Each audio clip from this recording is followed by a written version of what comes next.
Hello, good evening everyone. How are you? I hope you all are fine. And once again, we are together and we are in our physics concept class.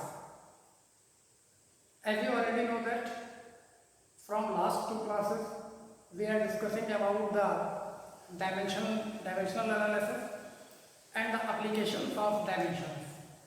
So we have already discussed about the two applications of dimensions. One of them is how to check the dimensional correctness of a physical relation. किसी दी हुई equation में dimensional correctness है या नहीं ये check करना हम पहले ही जान चुके हैं और उसके लिए क्या करते हैं we have to find out the dimension of left hand side of the equation and the right hand side of the equation and the dimension of each term of the right hand side of the equation if the equation has more than one term, and if the dimensions of left hand side and right hand side are equal, then the equation is dimensionally correct, otherwise it is incorrect. And the second application was the how we convert the unit of a physical quantity from one system to another system, like the unit of any quantity in MKS system to CGS system, in MKS system to FPS system, or in SI system to another system which we can assume. So we have know about the two applications. Today we are going to discuss the third application of dimensions. What is the third use of the dimension? So have a look on the board. The today's topic and the application of dimension is to establish a physical equation. हम किसी physical equation को कैसे establish करेंगे with the help of dimensional method. Dimensional method की help लेके कैसे करेंगे तो हम आज उसी के बारे में डिस्कस करेंगे. तो I think you know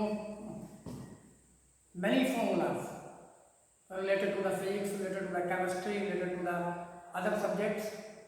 So we are going to discuss the dimensional establishment of some physical formulas. So first of all we have to know what is the method to establish a physical relation between the physical quantities. So let's see here. Suppose अगर हमारे पास में कोई physical quantity P है, this is the physical quantity P and it depends upon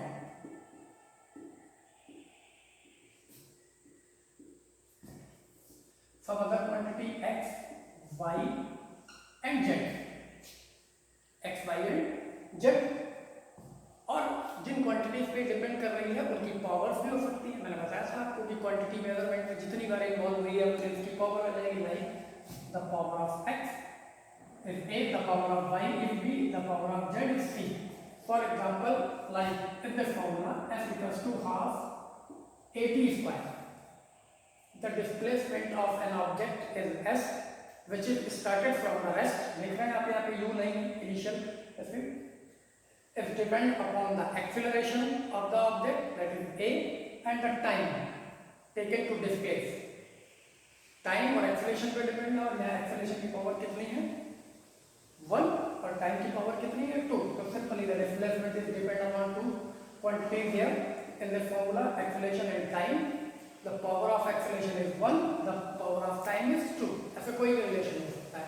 in relations को हम dimensional method की help से जो है एस्टेब्लिश करेंगे. और इसमें एक कमी है, लिमिट है, वो मैं आपको पहले बता देता हूँ. We cannot find out the value of constant involved in the equation by this method. Limitations पे हम बाद में बात करेंगे. अभी एस्टेब्लिश कैसे करते हैं उस पर बात कर लेते हैं.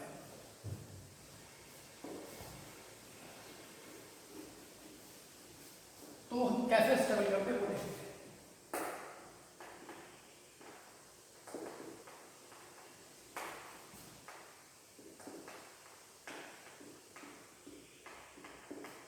If a physical quantity P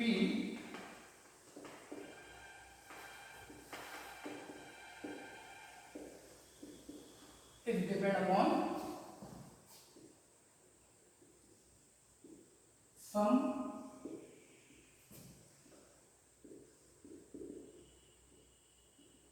other quantities like x, y and z.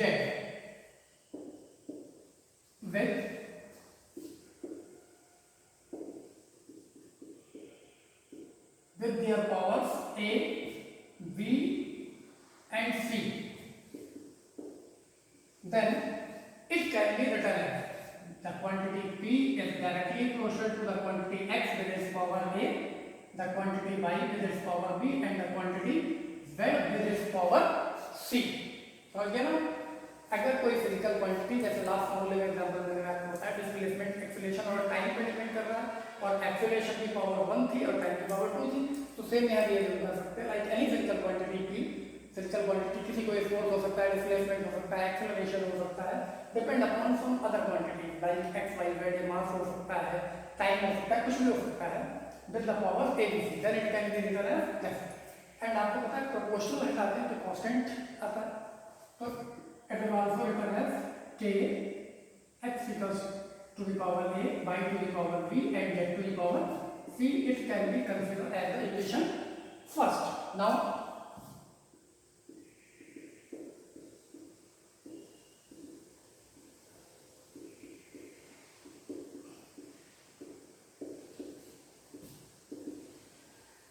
write the dimension of both the sides. पहले हम इस इक्वेशन को फॉर्म करेंगे, फिर दोनों साइड की जो क्वांटिटी लेफ्ट में है और जो राइट में है विद इट्स पावर डायमेंशन को डबल करेंगे। फिर क्या करेंगे sides and equate the powers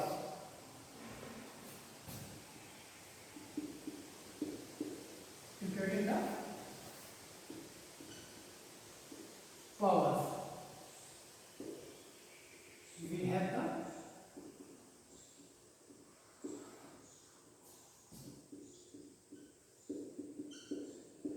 we have the physical equation और the relation समझ गए ना? फिर से क्या होता है कोई फिजिकल क्वांटिटी P कुछ other fundamental quantities like x y z की a b c पावर पर डिपेंड करती है, तो डायमेंशनल मेथड से उसका फॉर्मूला और रिलेशन स्टेबल करने के लिए क्या करते हैं the relation between p x y and z। पहले ये इक्वेशन फॉर्म करेंगे, p को सपोज करेंगे जो directly proportional to the quantity x y z with their powers a b c। फिर क्या करते हैं प्रोपोर्शनल रिमूव करके एक कांस्टेंट ले लेंगे, this can B equation first. Now अब हमें क्या करना है दोनों साइड की डायमेंशन लिखनी है और सेम क्वांटिटीज की डायमेंशन दोनों साइड से पावर्स को इक्वेट करना है और वो जो पावर्स आएंगे ठीक है then write the dimension of both the sides and equating the powers we have the physical equation, okay?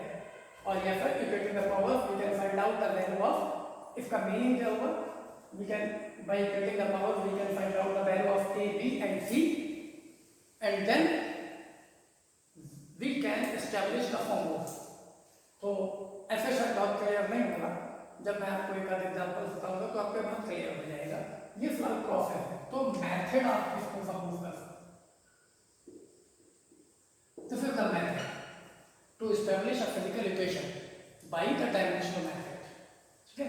तो ये मेथड है या फिर यहाँ पे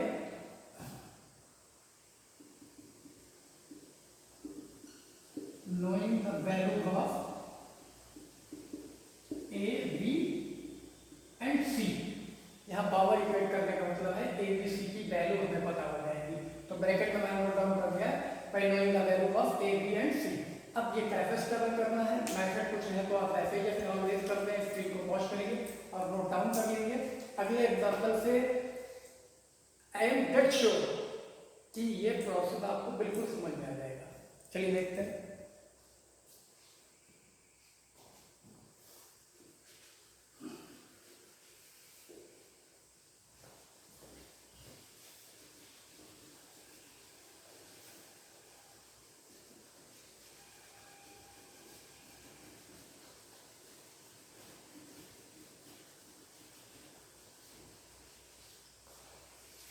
देखते हैं क्या प्रोसेस है नेक्स्ट।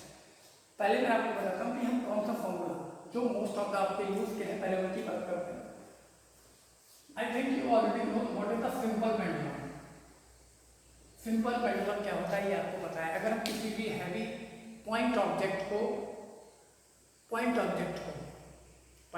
में जो छोटा हो लेकिन हैवी हो एक इन एक्सटर्नल स्ट्रिंग से बांध के किसी रिजिड सपोर्ट से सस्पेंड कर दें और जो कि अपनी मीन पोजीशन के इधर उधर वाइब्रेट कर सकता हो उसको क्या बोलते हैं? Simple pendulum. मैं आपको दिखा भी सकता हूँ, wait.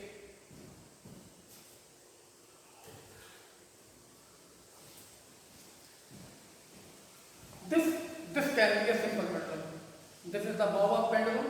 This is the string by which the pendulum is attached, and this can be considered the rivet support on which the pendulum is suspended. This is the mean position. When it's displaced from its mean position and leave, it starts vibration to and fro of its mean position. This is the simple pendulum. So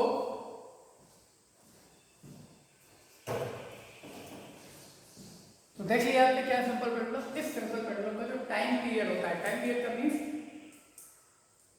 कितने time में ये one vibration को complete करेगा। तो किस किस पर depend करता है? इस स्ट्रिंग की लेंथ होगी, इस पेंडुलम का मास होगा, क्योंकि ये अर्थ के सेंटर के ऊपर सस्पेंड करके वाइब्रेट कर रहा है, तो मे बी ग्रेविटी भी यहाँ पे इफेक्टेड हो, ठीक है। और तो ये थ्री क्वांटिटीज तो इसमें है, length of the string, mass of the Bob and gravity under which it can vibrate पूरा। तो ये इन पे डिपेंड कर सकता है, ठीक है। जबकि इसका रियल फॉर्मूला जो टाइम पीरियड का होता है, वाइब्रेशन का मतलब क्या हुआ, ये मैक्सिमम पोजीशन पे इधर जाएगा पहले यहाँ तक, फिर ये उतनी पोजीशन पे इधर आएगा यहाँ तक। एक वाइब्रेशन जब कंप्लीट होगा, मीन पोजीशन पे इधर जाना, फिर वापस आना, फिर उतनी डिस्टेंस पे इधर जाना और फिर वापस आ जाना। This is the one vibration. और इसका जो टाइम होता है वो ये होता है T equals to 2 pi root L upon G. This is the formula of time period of a simple pendulum. ये फॉर्मूला होता है T equals to 2 pi root L upon G। तो फॉर्मूले से दिख रहा है कि does not depend upon the mass of the ball। मास पे डिपेंड नहीं करता, जैसा कि ये फॉर्मूला लिखा है, क्योंकि इसमें मास तो कहीं आ ही नहीं रहा, ग्रेविटी आ रही है और लेंथ आ रही है। इस फॉर्मूले को हम डायमेंशनल मेथड की हेल्प से स्ट्रगल करने जा रहे हैं। देखते हैं तो इसका मतलब क्या होता है कि जो क्वांटिटी हमें फाइंड आउट करनी है, जो मैंने फॉर्मूले में पी लिखा है वो क्या है? Time period. और जिन पे ये डिपेंड कर रही है वो है एल और जी। लेकिन ये पहले तो हमें नहीं पता है फॉर्मूला स्टेबल करने से पहले, तो पहले तो इसमें जो क्वांटिटी है उन सबको हम इन्वॉल्व करेंगे, मास को भी इन्वॉल्व करेंगे। Means let it depend upon the length of string, the mass of bob and the acceleration due to gravity, ठीक है। तो topic is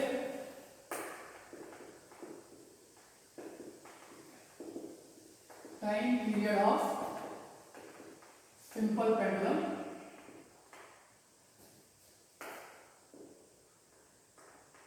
by dimensional method। ये आपका टॉपिक है, time period of simple pendulum by dimensional method. तो हम क्या focus करेंगे? Let the time period T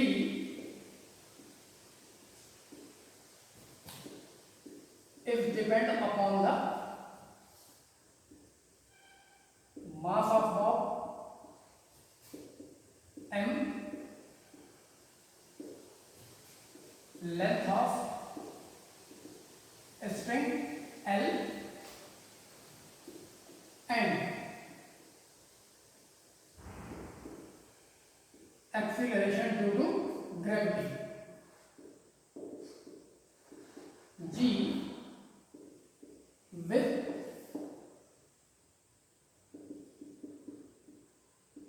their powers A, V and C then, ठीक है। हमने सपोज कर दिया, ठीक है। फॉर्मूला ऑलरेडी लिख रखा है मैंने, अब आपको पता हो गया, स्टेबल करके लाएंगे।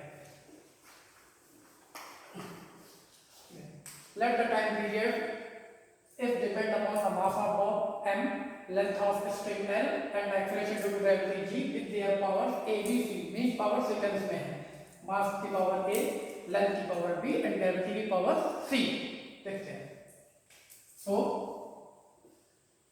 then the T is directly proportional to the first quantity is mass with its power A, the second quantity is length with its power B and the third quantity is acceleration due to gravity with its power C।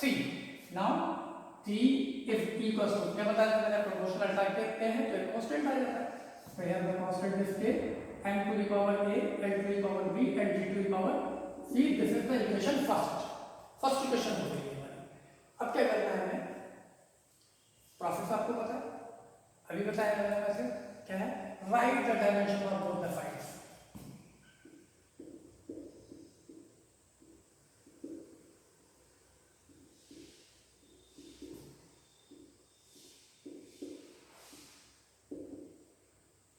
दोनों side की dimension लेते हैं, देखते हैं time period की dimension क्या होती है, टी इक्वल्स टू के की, यहाँ हमें कुछ पता नहीं के बारे में, के को ऐसे ले लेंगे, एम की dimension M with power A, length की dimension L with power B, और एक्सीलरेशन ड्यू टू ग्रेविटी।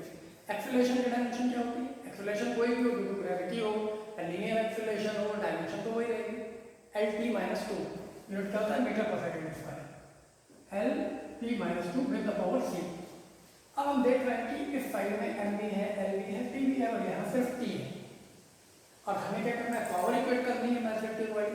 तो यहाँ जब एल और एम है ही तो पावर कैसे इक्वेट करेंगे, तो हम क्या करते हैं, मैंने बताया कि डायमेंशन लिखने में हम सपोज करें M to the power 0, L to the power 0 calculator है, देख सकते हैं ना से, आपको पता है एम टू द पावर 0 का मतलब 1 है, एल टू द पावर 0 का मतलब 1 है, और किसी भी क्वांटिटी में हम 1 कितने टाइम में मल्टीप्लाई कर सकते हैं, उतनी रहेगी। तो इक्वेट करने के लिए हम इसको इस फॉर्म में लिखते हैं, नाउ के M, collect the M from all the brackets, एक ही ब्रैकेट में एम है और a L, L second bracket में भी है और थर्ड में भी है, यहाँ से इसकी पावर बी है और यहाँ से इसकी पावर सी होगी, और we already know that in the multiplication power should be added. तो एल की टोटल पावर कितनी थी, B from this bracket and C from this bracket, and now the third one is T, T की power -2 और outside सी है तो ये multiply हो जाएगी -2 से। अब क्या करेंगे, सिंपल इक्वेट कर लेंगे, equating the powers on both the sides,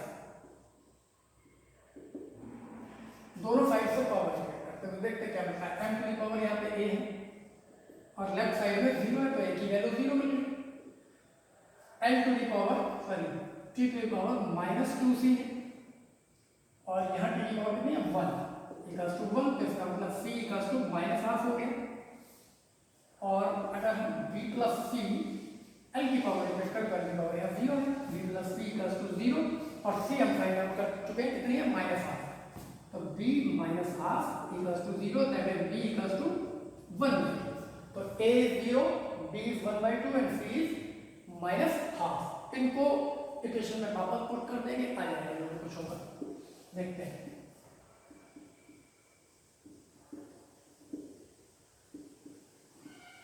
Putting the value of a, b and c in equation first, p is equals to k m to the power 0 n to the power half g to the power -12, यह और जिसकी power minus में उसको denominator में लिख सकते हैं, it can be written as k, m 0 का मतलब 1 हो गया वो रिमूव हो जाएगा, n to the power half और g to the power half, और पावर हाफ का मीन्स क्या होता है, अंडर रूट, तो we can write it K under root L upon जी।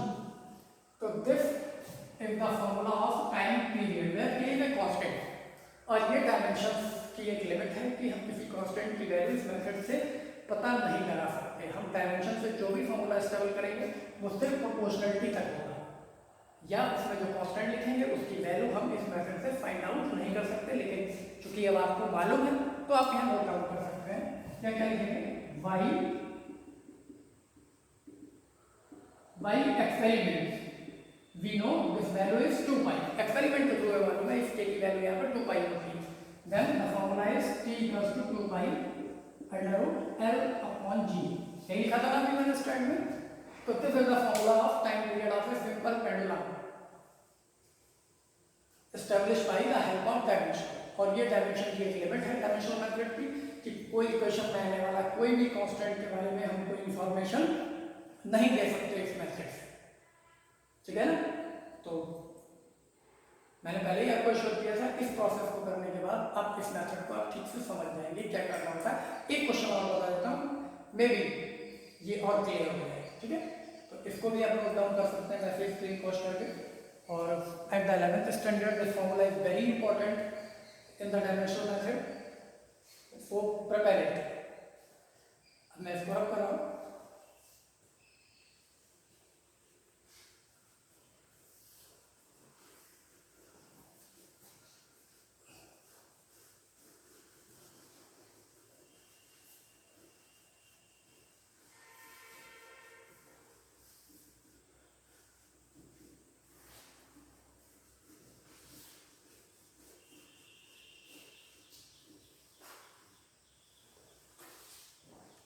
एक और फॉर्मूला आपको बताता हूँ, वो भी स्ट्रगल कर रहे हैं, ठीक है। आप जब सिलेबस में फॉरवर्ड जाएंगे तो बहुत सारे फॉर्मूले आएंगे, अभी तो आप लोग ने पढ़े नहीं, तो ऑलमोस्ट सारे न्यू फॉर्मूले हैं। तो मैं एक फॉर्मूले को डिस्कस करता हूँ उसके बारे में। ऐसे ही टाइम पीरियड की बात की तो फ्रीक्वेंसी की बात कर लेते हैं। You know the frequency is inversely proportional to the time period, ये फॉर्मूला शायद आपने पढ़ा। The frequency n is equals to 1/t, where t is the time period or the time of revolution for the circular motion, and n it is the frequency, number of vibration per second। अगर हम कोई जैसे pendulum की बात की, अगर हम ये दो यूनिट सपोर्ट लेते हैं ए बी और इनके बीच में एक स्ट्रिंग को टाइट कर देते हैं और इसको फिंगर से ऐसे खींच के छोड़ देते हैं, तो ये क्या करेगा, कोई वायर इमेजिन करिए दो यूनिट सपोर्ट के बीच में बंधा हुआ है और हम बीच से उसे फिंगर से ऐसे खींचते हैं और छोड़ देते हैं, तो वायर क्या करेगा, वाइब्रेट करेगा। आपको पता है वाइब्रेशन की फ्रीक्वेंसी होती है, वो फ्रीक्वेंसी का फॉर्मूला डायमेंशनल मेथड से फाइंड आउट करने जा रहे हैं, ठीक है। तो होता क्या है, वो भी मैं बताता हूं। n इज इक्वल्स टू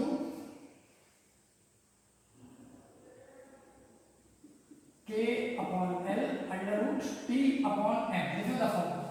और इसमें ये ध्यान रखिए, यहाँ जो t है वो टेंशन है, टाइम नहीं है, m है वो मास ऑफ द स्ट्रिंग पर यूनिट लेंथ है, और जो n है वो लेंथ ऑफ द स्ट्रिंग है, और k एक कांस्टेंट है जो डिपेंड करता है कि ये वायर कितने सेगमेंट में वाइब्रेट करता है। ये 2 भी हो सकता है, कुछ अलग भी हो सकता है। नॉर्मल फॉर्मूले को फर्स्ट सेगमेंट के लिए 1/2l ही लिखते हैं, k की वैल्यू यहाँ 1/2 ही होती है सिंपल फॉर्म के लिए, बाद में चेंजेस होती रहती हैं, हम उस पर नहीं आ रहे, हम सिर्फ इस फॉर्मूले की बात कर रहे हैं। तो देखिए, तो फॉर्मूला सिर्फ मैं इसलिए पहले से लिख रहा हूँ ताकि आपको पता चल जाए कि किन क्वांटिटीज पे डिपेंडेंट हमें कंसीडर करना है। तो n का फॉर्मूला में फाइंड आउट करना है, किस पे डिपेंड कर रहा होगा, ये लेंथ पे स्ट्रिंग की टेंशन, जो स्ट्रिंग होगा जब स्ट्रिंग खींचेंगे तो टेंशन आएगा ना उसमें, और मास पर यूनिट लेंथ। मास पर यूनिट लेंथ का मतलब क्या हुआ, सपोज करिए ये पूरा स्ट्रिंग जो है वो 10 kg का है, सॉरी 10 ग्राम का है, और इसकी लेंथ 2 मीटर है, तो इसकी 1 मीटर लेंथ में कितना मास हुआ, सिंपल है, 10 ग्राम 2 मीटर पे है, तो 1 मीटर पे कितना हुआ 5, और इसको हम कैसे लिखेंगे, small m equals to capital M upon L, capital M है 10 और L है 2, दिस इज 5 ग्राम पर मीटर, मतलब 5 ग्राम। इसको हम बोल सकते हैं मास पर यूनिट लेंथ, 1 मीटर या 1 सेंटीमीटर लेंथ का जितना ही मास होगा, तो यहाँ पे ये ध्यान रखना होगा आपको, मास पर यूनिट लेंथ है। तो यहाँ फाइंड आउट करते हैं,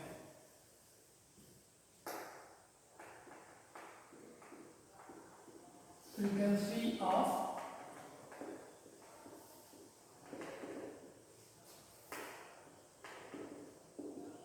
string by dimensional method. Dimensional method की हेल्प से किसी वाइब्रेटिंग स्ट्रिंग की फ्रीक्वेंसी निकालेंगे। तो अब आपको क्लियर है कि क्या क्या सपोज करेंगे, थ्योरी आप नोट डाउन कर सकते हैं। Let the frequency of a vibrating string is depend upon the tension in string, the mass per unit length of the string and the length of the string. ये actually मैंने लिखा, let the frequency n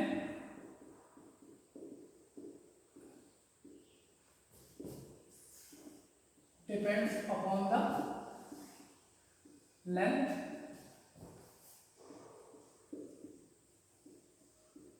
tension in string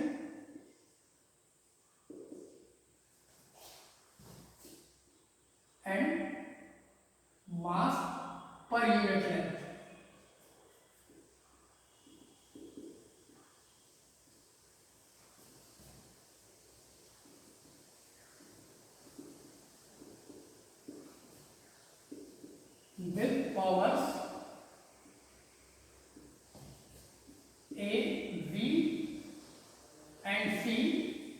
then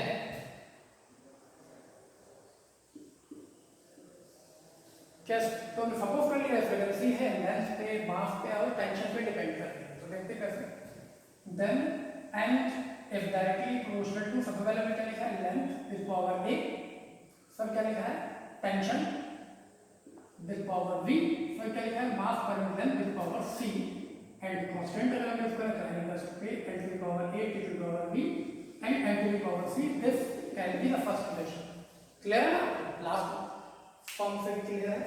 n को हमने suppose कर लिया, proportionality हटा के constant fix कर दिया और डिपेंड किस पे, लेंथ पे, टेंशन पे, मास पे। अब क्या करना है, right the dimensions of both the sides.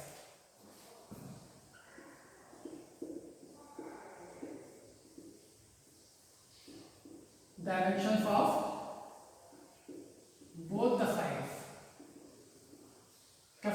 Frequency की डायमेंशन क्या होती है, यूनिट है सेकंड इनवर्स, तो डायमेंशन क्या होगा t minus 1 equals to k length l, यहां में होता है मास पर यूनिट लेंथ है, तो मास पर यूनिट लेंथ ये m equals to m upon l, तो इसका यूनिट क्या है ग्राम पर मीटर पर सेंटीमीटर, तो इसकी डायमेंशन भी क्या होगी, मास की डायमेंशन डिवाइडेड बाय लेंथ की डायमेंशन, तो ml minus 1 with power v,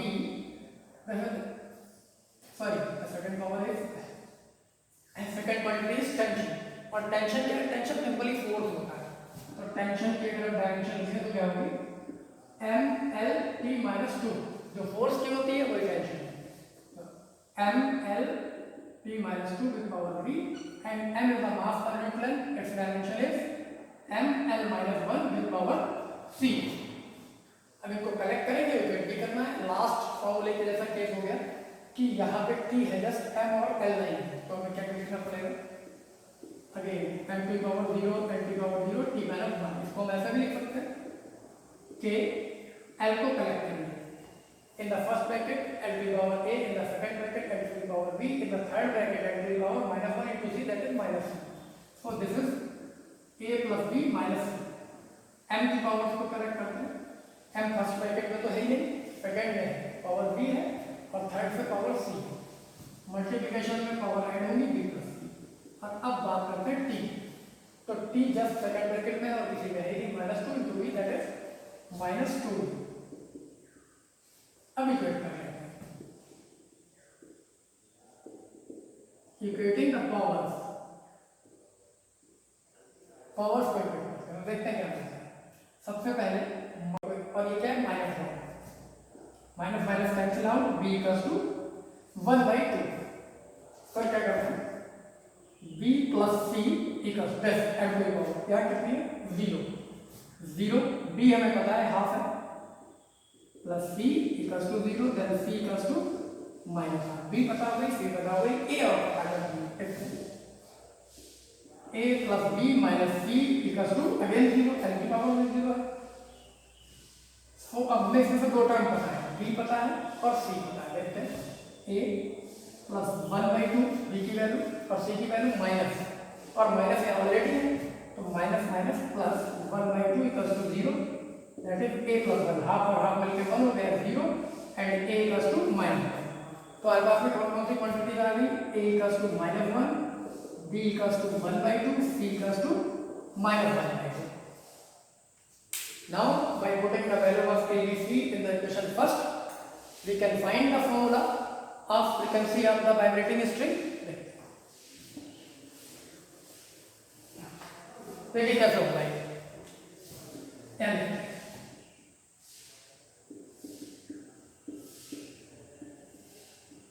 putting the value of a, b and c in equation first, n equals to k n to the power a, value of a is -1,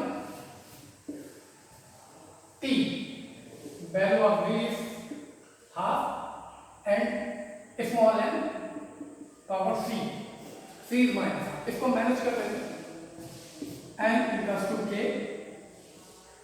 n की power -1 है तो upon में आ जाएगा k upon n, और ये इसको मैं लिख सकते हैं टी हाफ और एम को अपॉन में लेते हैं 1/, हाफ का मीन्स लास्ट फॉर्मूले में बताया क्या होता है अंडर रूट, तो इस पूरे को रूट लग जाएगा, this is k upon l under root t upon u, that is n equals to k upon l under root t upon m। This is the formula of frequency of a vibrating string. Clear हो गया ना आपको? ये second example था, ऐसे बहुत सारे examples हैं जो हम कर सकते हैं, और भी प्रॉब्लम्स आप लोग सॉल्व कर सकते हैं इसके साथ में। तो दिस इज द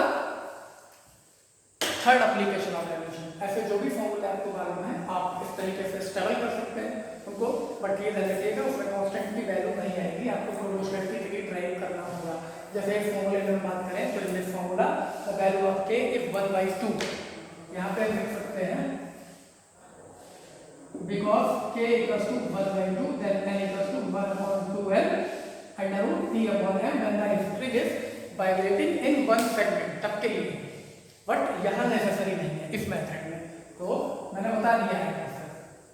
अब क्या होता है डायमेंशन के यूजेस हमने कर लिए, हमें ये पता चल गया इक्वेशंस को चेक कैसे करते हैं, डायमेंशन की करेक्टनेस को हमें ये भी पता चल गया, हम यूनिट को कन्वर्ट कैसे करते हैं एक सिस्टम से दूसरे सिस्टम से, और हमें ये भी पता चल गया कि हम फिजिकल क्वांटिटीज के बीच में रिलेशन कैसे स्टेबल कर सकते हैं by dimension method. But there are some limitations of dimensions, dimensional method की कुछ लिमिटेशंस हैं, कुछ कमियां हैं, उन कमियों को मैं आपको ये बता देता हूँ, you can note down it, और आपको ध्यान रखनी होगी ये कमियां। सबसे पहले the dimensional method does not supply any information about the constant involving in the physical equation. Physical equation में जो भी कांस्टेंट आएगा उसके बारे में डायमेंशनल मेथड से हमें कोई भी इंफॉर्मेशन नहीं मिलेगी, this is the first limit. तो एक कमी आपको पता चल गई। अब दूसरी कमी की हम बात करते हैं, दूसरी कमी क्या है? If a physical equation involve some exponential term and the trigonometrical term, then we cannot establish the relation or the physical equation। अगर किसी फिजिकल इक्वेशन में कोई ट्रिग्नोमेट्रिकल टर्म आ जाता है, कोई एक्सपोनेंशियल टर्म आ जाता है, तो उसे डायमेंशन की हेल्प से हम फाइंड आउट नहीं कर सकते। Like the formula work F can be establish bye the dimensional method, इसको हम एस्टैब्लिश कर सकते हैं, लेकिन the formula work F cos theta, तो इसमें क्या है ट्रिग्नोमेट्रिकल इक्वेशन आ गई, cos थीटा आ गया ना, या sin थीटा आ जाता है, tan थीटा आ जाता है, कुछ भी आ जाता है। तो इस तरीके की कोई भी फिजिकल रिलेशन या इक्वेशन हम डायमेंशनल मेथड से एस्टैब्लिश नहीं कर सकते। This is the second limit of the dimension. और थर्ड लिमिट क्या है? We can not establish a physical relation which is depending upon more than 3 fundamental quantities. अगर किसी फिजिकल इक्वेशन में 3 से ज़्यादा फंडामेंटल क्वांटिटीज आ जाती है तो हम वो रिलेशन डायमेंशनल मेथड से एस्टैब्लिश नहीं कर पाएंगे, क्योंकि हमें पता है अभी तक आपने जो भी इक्वेशन सॉल्व की हैं उनमें आपने 3 वैल्यूज सॉल्व की हैं, एक्स वाई एंड जेड, ठीक है ना, 3 वैल्यूज भी तो दी हैं। तो अगर किसी इक्वेशन में 3 से ज़्यादा क्वांटिटीज आ गई, 4 आ गई, तो 4th इक्वेशन सॉल्व करने का तो कोई प्रोसेस ही नहीं है आपके पास में, ठीक है। तो ओनली 3 क्वांटिटीज के लिए आप सॉल्व कर सकते हैं। तो quantity must be depend upon maximum 3 quantities to use the dimensional method. 3 quantities वाला सॉल्व कर पाएंगे, this is the third limit, ठीक है। क्लियर हो रहा है ना? कौन कौन सी लिमिट है? पहली लिमिट मैंने बताई कि इक्वेशन में कोई भी कांस्टेंट है उसकी कोई इंफॉर्मेशन डायमेंशनल मेथड से नहीं मिलती। दूसरी लिमिट मैंने बताई आपको, अगर किसी इक्वेशन में कोई ट्रिग्नोमेट्रिकल टर्म ये और ये exponential term e to the power x, ये एक्सपोनेंशियल टर्म है, एक्सपोनेंशियल ग्रोथ सुनी होगी आपने, ये अगर आ जाता है तो हम वो फिजिकल इक्वेशन एस्टैब्लिश नहीं कर सकते। और तीसरी लिमिट मैंने बताई है कि अगर कोई भी क्वांटिटी 3 से ज़्यादा फिजिकल क्वांटिटी पर डिपेंड करती है तो वो भी हम नहीं एस्टैब्लिश कर सकते, because we can solve only the 3 equation, ठीक है। और लास्ट जो लिमिट है, लास्ट लिमिट ये है, we can not identify properly a physical quantity by knowing the dimensions. अगर इसको मैं आपको बताऊँ, जैसे अगर मैंने यहाँ पे लिखा आइडेंटिफाई द क्वांटिटी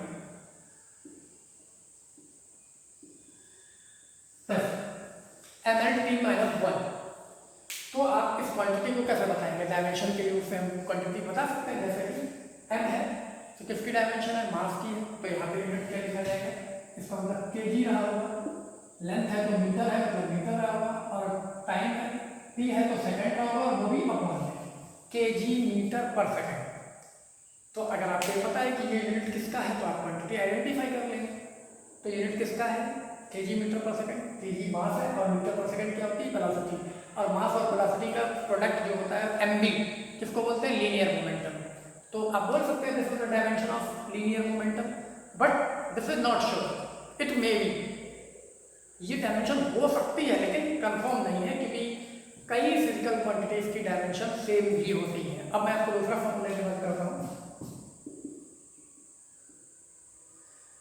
एक टर्म होता है इंपल्स, जिसको बोलते हैं चेंज इन मोमेंटम, और इंपल्स का फॉर्मूला होता है फोर्स इनटू टाइम।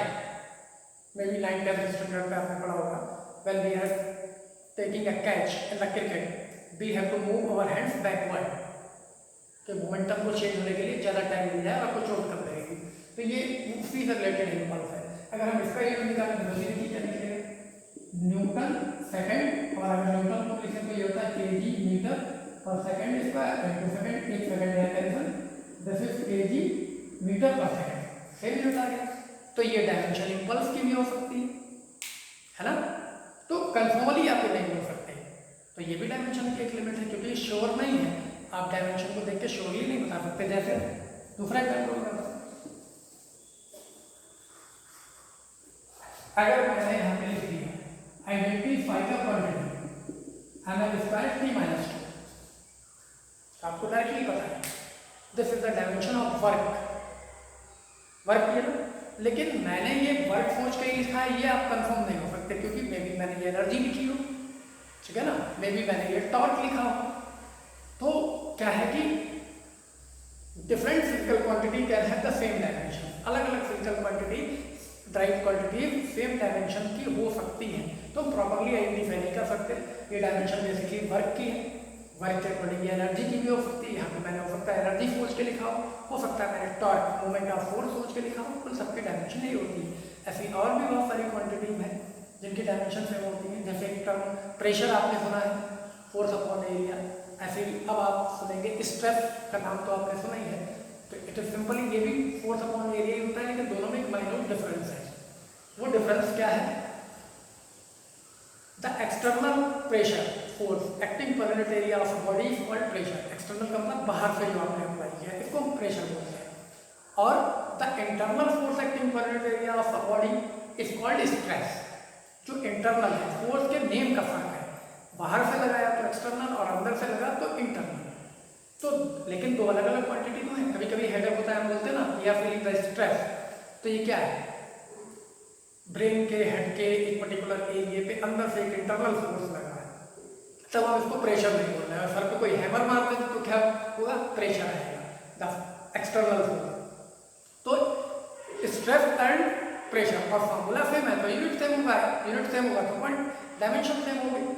तो समझ गए ना। फोर्थ लिमिटेशन ये है कि we can not accurately identify a physical quantity by knowing its dimension, by having a dimension. अगर हमें डायमेंशन लिख दी गई है और हमसे पूछा जाए कि ये कौन सी फिजिकल क्वांटिटी है, तो हम कंफर्मली नहीं बता सकते। बता सकते हैं, इट मे बी, हो सकता है कि आप सही बताएं, लेकिन ऑलवेज नहीं, ठीक है। तो that's all for today. In our next class we are discussing the next topic, and very soon I am going to start a practical series on your same channel, Action Physics Point. So watch continue। और एक चीज और, sequence maintain रखना बहुत जरूरी है class में। अगर आप पिछला टॉपिक मिस करेंगे तो मे बी अगला टॉपिक समझने में आपको प्रॉब्लम हो सकती है। So watch continue and be with me, be with physics।